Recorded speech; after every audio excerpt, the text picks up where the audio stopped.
Bonjour et bienvenue à cette capsule sur la gestion de classe portant sur la relation enseignant-élève. Je suis Pascal Lapierre, conseiller pédagogique à la Commission scolaire des Trois-Lacs et responsable du dossier insertion professionnelle et mentorat au primaire et au secondaire.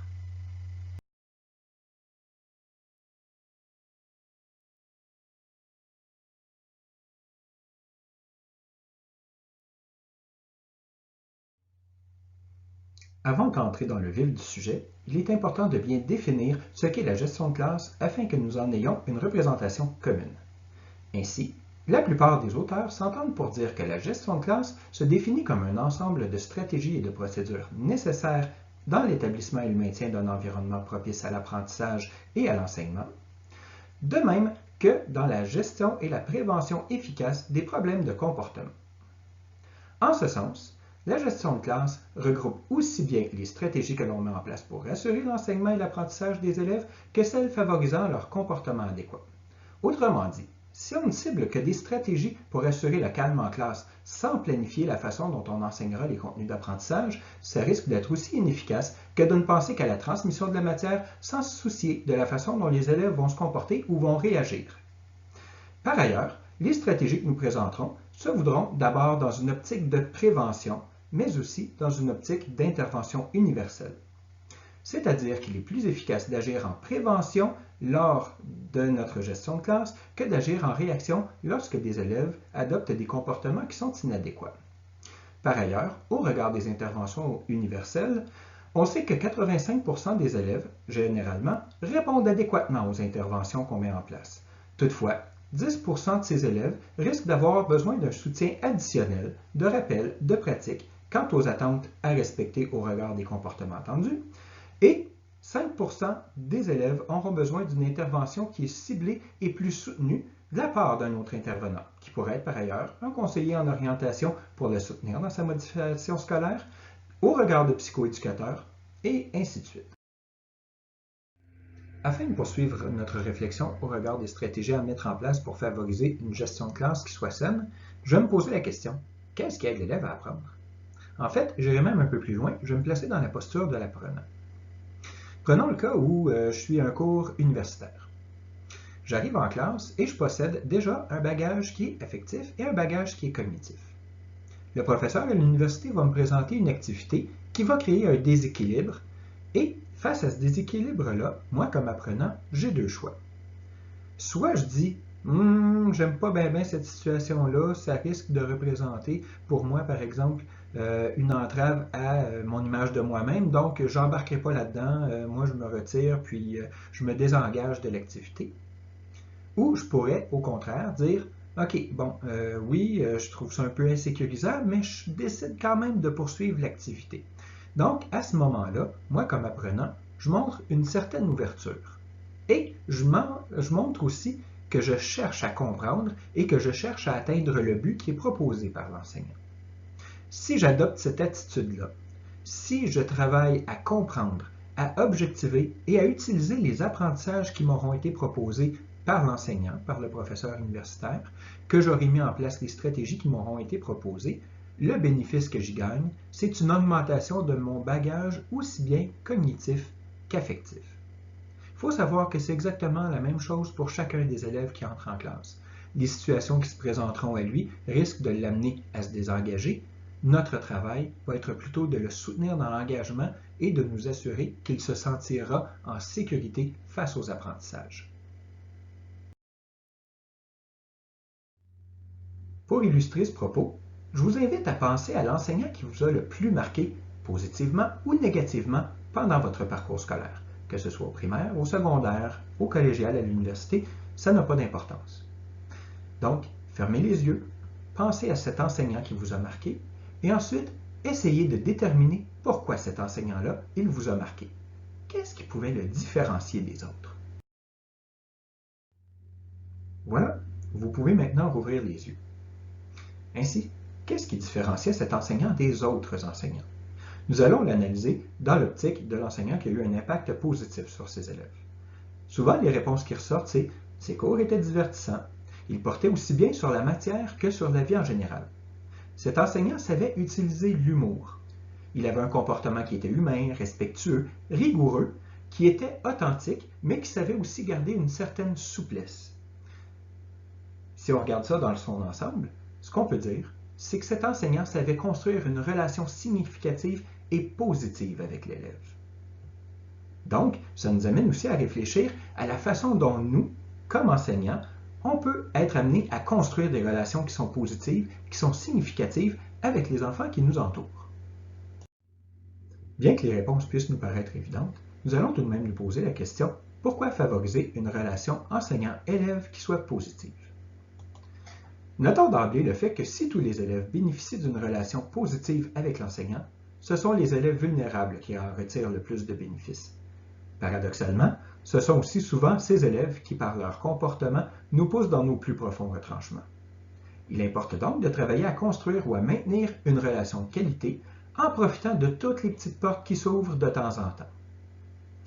Ainsi, une REE ou relation enseignant-élève de qualité favorise la prédisposition chez l'enfant à accepter de dépendre de l'adulte, de lui faire confiance, de concevoir ses commentaires comme étant constructifs et bienveillants. Une REE de qualité permet aussi de développer la tolérance à l'autre, aussi bien pour l'adulte que pour l'enfant. Elle permet de développer chez l'enseignant la capacité à jouer son rôle d'éducateur et d'être un point de repère pour le jeune.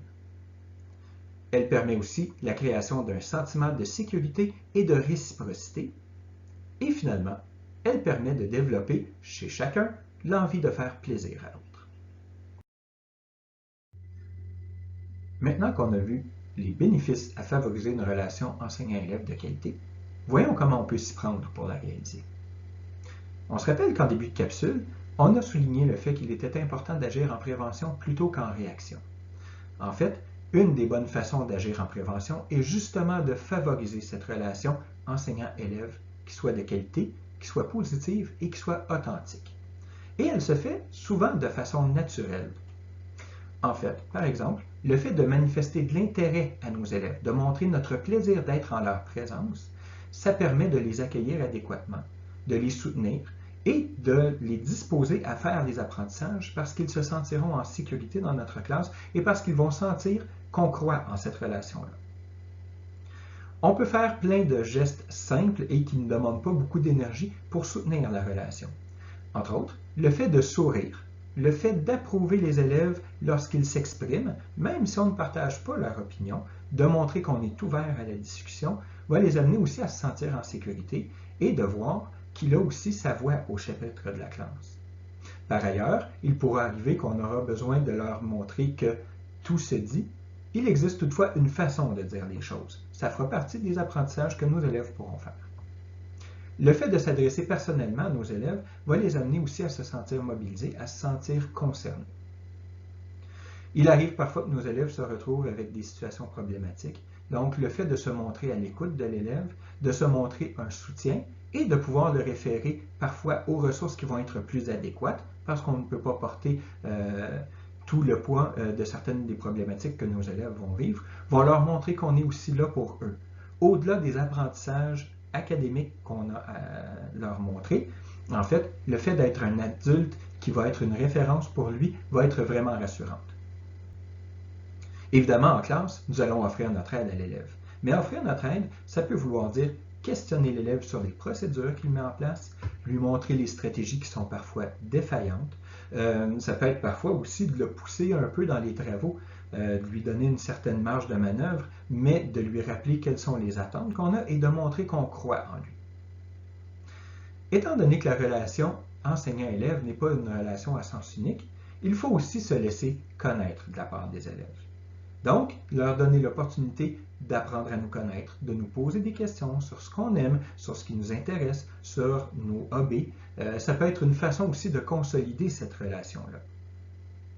Parfois, le fait de surprendre par un mot, par une attention particulière, par une activité spéciale auprès du groupe, va permettre de renforcer le lien d'attachement entre élève et enseignant. Mais il est important aussi de laisser l'élève s'approcher à son rythme. Si on est trop insistant, certains des élèves vont plutôt avoir un effet de recul parce que ça va les insécuriser. Certains des élèves pourraient vivre une problématique, par exemple d'un lien d'attachement. Le fait de trop forcer les choses va plutôt risquer de les rebuter. Donc, c'est d'essayer de doser entre nos marques d'intérêt auprès des élèves, mais aussi de la distance qu'on peut leur laisser pour s'approprier notre classe, notre mode de gestion, notre personne.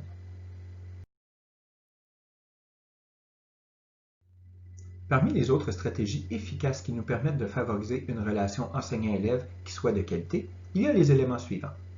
Entre autres, le fait de miser sur les ressemblances. Un exemple typique est le fait de partager nos coups de cœur en lecture ou en musique. Ça permet de montrer aux élèves qu'au-delà des points de divergence, on a des points de ressemblance, on a des points communs. Mais plus puissant encore est le fait d'être un modèle quant au comportement qui est attendu en classe. Autrement dit, si on a des attentes auprès de nos élèves par rapport à leur comportement attendu, le fait de respecter nous-mêmes ces comportements-là va nous permettre de montrer qu'on est un des éléments de notre communauté de classe et donc qu'on n'est pas au-dessus des règles. Ça nous permet aussi de modéliser les stratégies qu'on utilise pour adopter des comportements qui sont adéquats. Une autre stratégie est le fait de recréer le contact à chaque retour en classe afin de favoriser justement une relation de confiance et de faire en sorte que les élèves se sentent les bienvenus. Le simple fait de dire bonjour, le simple fait de donner un commentaire qui est positif à chacun des élèves qui entrent en classe est une façon de recréer ce contact-là. On va éviter les sujets délicats avec nos élèves, surtout ceux pour lesquels on est peu préparé, parce que ce sont des situations qui peuvent nous permettre de nous placer dans une situation de vulnérabilité. C'est aussi le cas lorsqu'on utilise des mots blessants, souvent des mots qui auront dépassé notre pensée.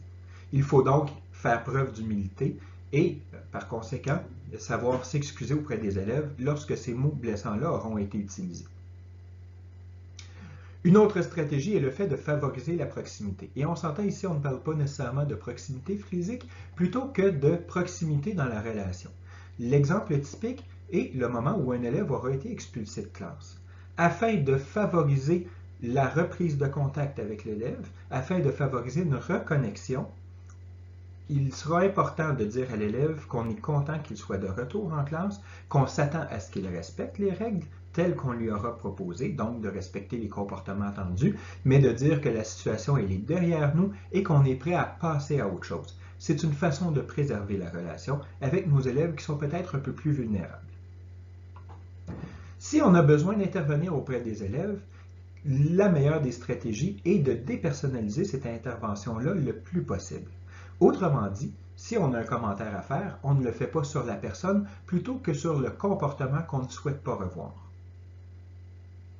L'avant-dernier point est le fait d'utiliser l'humour. On s'entend tous pour dire que l'humour est un puissant vecteur de connexion avec les gens. Il faut toutefois faire attention de ne pas utiliser le sarcasme, simplement parce que les élèves risquent d'en être blessés. Ils n'ont pas nécessairement toujours la maturité cognitive pour établir les relations, pour comprendre le sens de l'humour derrière le sarcasme. Donc, souvent, on va essayer de l'éviter afin d'éviter d'aggraver une situation. Enfin, on va veiller à établir une communauté d'attachement autour de l'élève. Et ça se fait par un paquet de petites pratiques. Ne serait-ce que le simple fait de parler de façon positive des élèves est une façon de construire cette communauté d'attachement-là autour des élèves. Le fait de prendre le temps d'offrir une petite surprise à la classe, au groupe, permet de montrer que le groupe en soi est aussi une communauté à laquelle on tient et qu'on fait partie de cette communauté-là. Je vous invite à cliquer sur l'hyperlien qui est dans le bas de la diapositive, qui est un article de la Foucade, dans lequel vous trouverez d'autres stratégies pour mettre en place une relation enseignant-élève qui sera de qualité. Bonne lecture! Enfin, si vous avez des questions, nous vous invitons à communiquer avec les membres de votre équipe école dans laquelle vous ferez votre suppléance. Sachez toutefois que vous pouvez communiquer directement avec moi. Vous voyez mon adresse courriel dans cette diapo. N'oubliez pas que les conseillers pédagogiques des services éducatifs aux jeunes sont aussi là pour vous aider dans votre développement professionnel. Aussi, pour certaines questions d'ordre syndical, vous trouverez à la prochaine page les coordonnées de vos représentants. Bonne journée, au plaisir de travailler avec vous.